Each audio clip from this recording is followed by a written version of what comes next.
মাসি বানাতে দিয়েছে শাখা বাঁধানো। কই শাখা বাঁধানো? দিয়ে সেট করে দেবে দাদা। এখনই সেট করে দিবা? উরি বাবা, হেভি তো।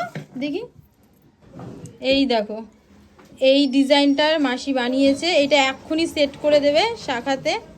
কত পড়লো মামা এটা? ওজন টোজন করতে হবে তাই তো? হুম। এই শাখাটার মধ্যে মাপটা চেক করছে। ওই আংটিটার জন্য হবে না, আংটিটা খোলো। হ্যাঁ,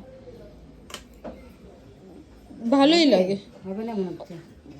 আমার তো এখনো বিয়ে ঠিকই হইলো না। আমি কি শাখা বলা কি শাখা বলা বাঁধাতে পারবো? সোনার বানাতে পারবো? বিয়ে ঠিক হওয়ার আগে কি বানানো যায়? কে বললো বিয়ে ঠিক না হলে বানায় না? বানানো যায়। এই করে করেই তোমার বানানো। আমরা তো বোকামি করেছি বলতো।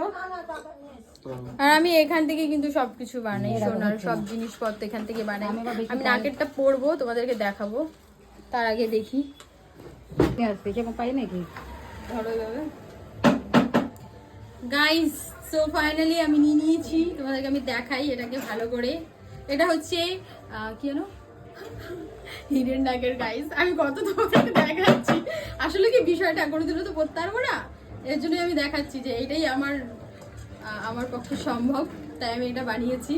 কেমন লাগছে কমেন্ট করো তাড়াতাড়ি ঝটপট করে। আর আমাকে কেমন লাগবে সেটাও আমি তোমাদেরকে দেখাবো পড়ার পরে। আমি একা একা করতে পারছি না, আমি বাড়িতে গিয়ে একটা মামির কাছে পড়বো, একটা মামি পড়িয়ে দেবে, তারপরে আমি তোমাদেরকে দেখাবো, ঠিক আছে? তো তোমরা জাস্ট কমেন্ট করো কেমন লাগছে বলো। ভালোই লাগবে আমাকে, চাকচাক চাকচাক করছে কিন্তু। আর এই যে এটা যে আসল হিরে, তার জন্য এই যে কার্ড বানিয়ে নিয়েছি একটা, মানে বানিয়ে বলতে কি বানিয়ে দিয়েছে কার্ড। এটা আসল, যে এর মধ্যে পুরো ডিটেলস দেওয়া রয়েছে যে এটা আসল হিরে। আমার খুব শখ ছিল আসলে কি, আমি অনেকদিন ধরে ভাবছি যে আমি হিরের একটা নাকের পরবো, তার জন্য এইটা মানে ভাবছি। এবার ভগবান বলছে তুই ভাবছিস, তুই করছিস না কেন? তার জন্য আমি সোনার নাকেরটা আমার হারিয়েই গেল। হারিয়ে যাওয়াতে আমার ফাইনালি বানালো। আমার সাথে এটাই হয়, এর আগেও আমার একটা এরকম টাইপের কাহিনী হয়েছিল। তো চলো তোমাদেরকে আমি বাড়িতে গিয়ে দেখাচ্ছি। এর আগে কি